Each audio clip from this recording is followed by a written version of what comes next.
मुंबई की मेट्रो जितनी तेज चलती है उतनी ही तेजी से वो कई रहस्यों को भी पीछे छोड़ देती है।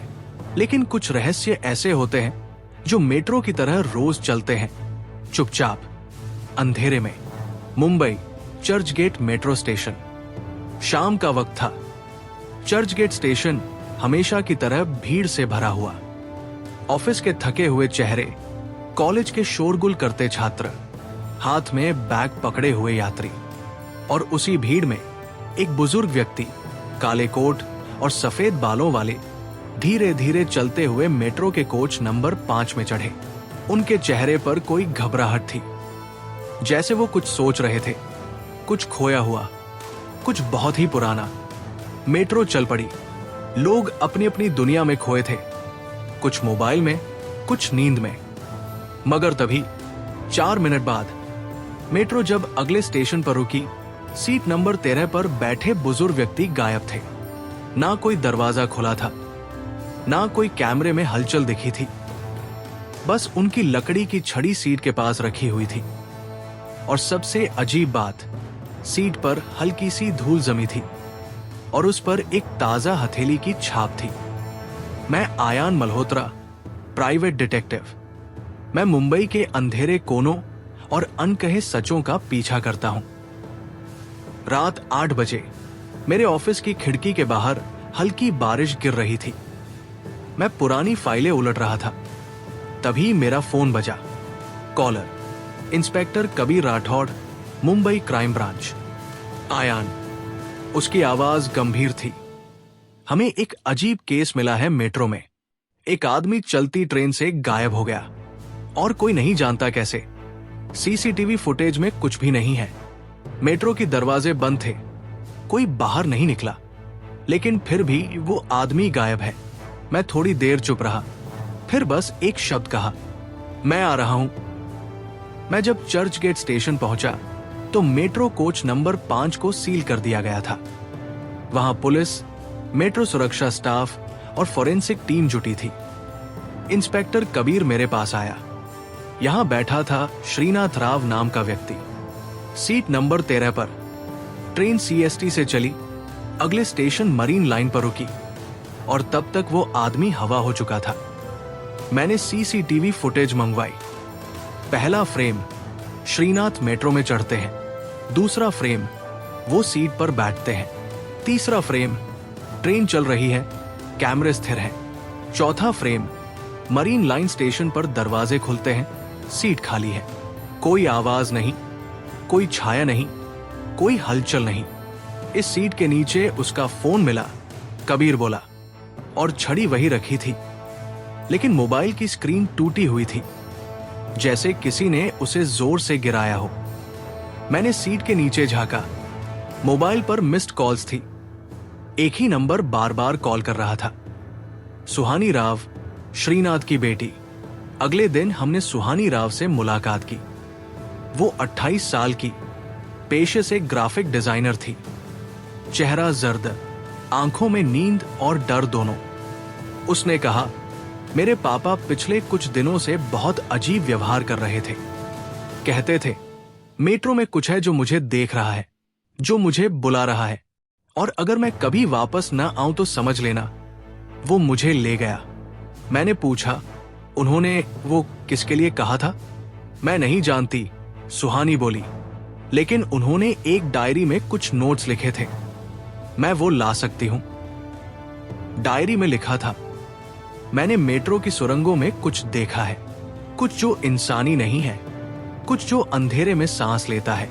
अभी हम पहले केस की गुत्थी सुलझा भी नहीं पाए थे कि अगली ही शाम एक और गायब होने की रिपोर्ट मिली। नाम नीलेश भोसले, उम्र 32, आईटी इंजीनियर। वो भी उसी कोच नंबर 5 में था। वही पैटर्न, सीट पर बैठा, ट्रेन चली और फिर वो गायब। सीट पर उसकी घड़ी और पर्स था, लेकिन वो इंसान। फिर से हवा। अब ये कोई इत्तेफाक नहीं था, या तो कोई मेट्रो के अंदर किसी हाईटेक ट्रिक से इंसानों को गायब कर रहा था, या कोई ऐसा रहस्य छुपा था जो विज्ञान की पकड़ से बाहर था। मैंने कबीर से कहा, मुझे अकेले उस कोच में एक रात बितानी है। मैं देखना चाहता हूं कि वहां क्या होता है। रात 1 बजे। स्टेशन शांत था। मेट्रो धीमे टेस्ट रन पर थी। मैं कोच नंबर 5 की सीट नंबर 13 पर बैठा था। वही सीट। सब कुछ सामान्य लग रहा था। लेकिन तभी हल्की हवा की सरसराहट। मेट्रो के अंदर जबकि खिड़की बंद थी। रोशनी थोड़ी फड़फड़ाई। मैंने सामने देखा और मेरी सांसें थम गई। सीट नंबर 10 पर कोई बैठा था। धुंधला, धुना सा, आकार साफ नहीं, और उसके गले में एक बैज लटक रहा था। अजय देशमुख, इंजीनियर, 2011। जैसे ही मैंने अपनी जेब से कैमरा निकाला, वो परछाई उठी और ट्रेन की दीवारों के बीच समा गई। अजय देशमुख, ये नाम जाना पहचाना था। मैंने मेट्रो प्रोजेक्ट के पुराने फाइलों को खंगाला। 2011 में मेट्रो निर्माण के दौरान सुरंग में एक इंजीनियर लापता हो गया था और उसका शव कभी नहीं मिला। उसके आखिरी लॉगबुक में लिखा था, इस सुरंग में कुछ है, शायद कोई आत्मा, कोई परछाई, या कोई जो नहीं चाहता कि यह प्रोजेक्ट पूरा हो। अब यह मामला सिर्फ गुमशुदगी नहीं था। अब यह खेल बन चुका था, किसी अदृश्य कातिल का या फिर किसी आत्मा की अधूरी कहानी का। और मैं, आयान मल्होत्रा, इस रहस्य को सुलझाए बिना रुकने वाला नहीं। कुछ जगह केवल सफर के लिए नहीं होती, वे खुद इतिहास की कैद होती है। मेट्रो की सुरंगें भी वैसी ही है, चुप, अंधेरी और रहस्यों से भरी हुई। पिछली रात जो कुछ मैंने देखा, वो सिर्फ एक भ्रम नहीं था।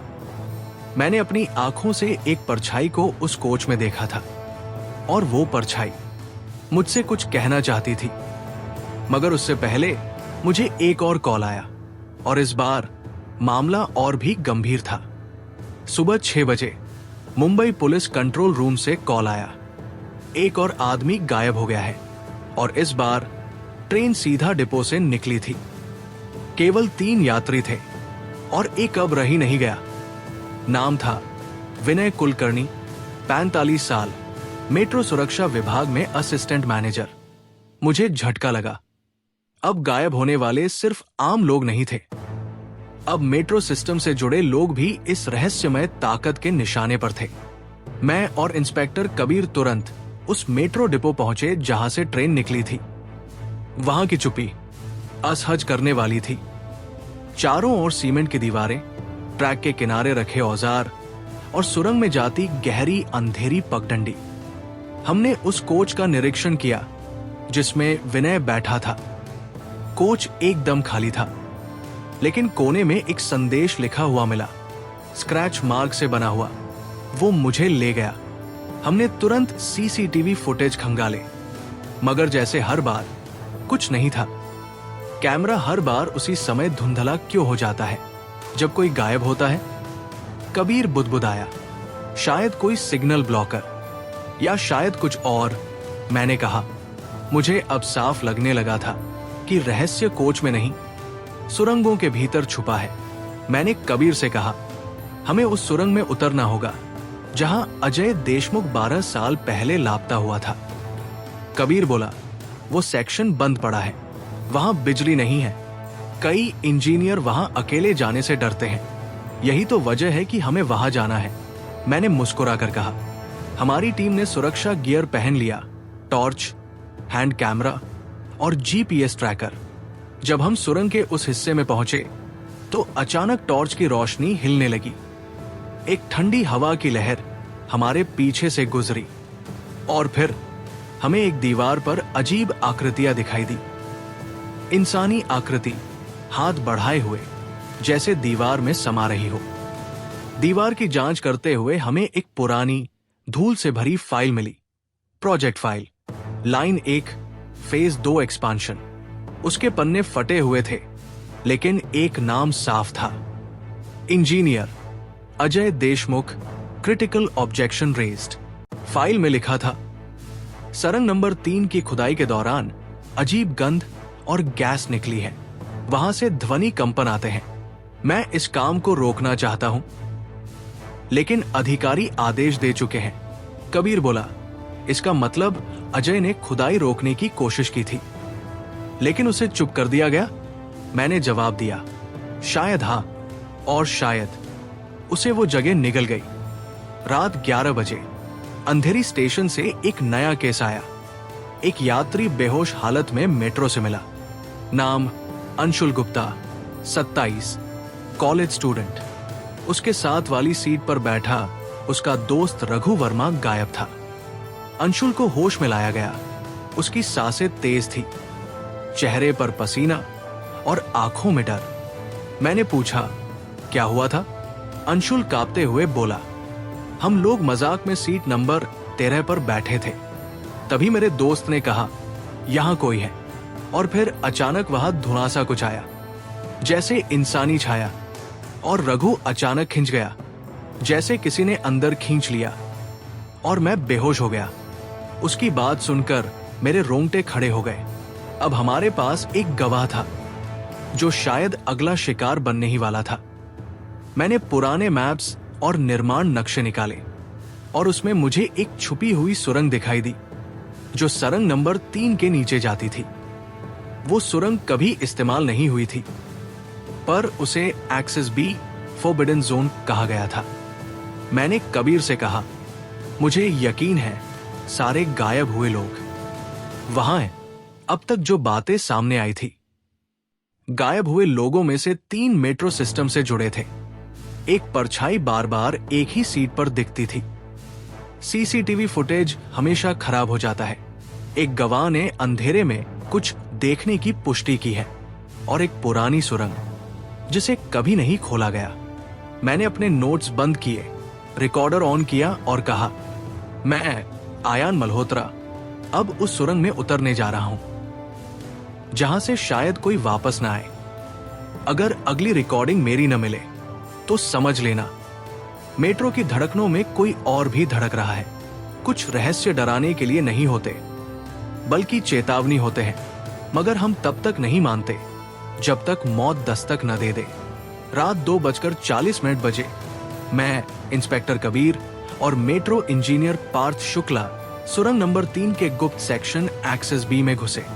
चारों तरफ सिर्फ अंधेरा, टॉर्च की टिमटिमाती रोशनी और हमारे कदमों की हल्की आवाज। जैसे ही हम सुरंग के आखिरी मोड़ तक पहुंचे, हवा में कुछ बदल गया। एक दीवार पर फड़फड़ाता कागज चिपका था, टर्न बैक, यो नेक्स्ट। पार्थ कांप गया। सर, ये जगह सही नहीं लग रही, मैंने धीमी आवाज में कहा।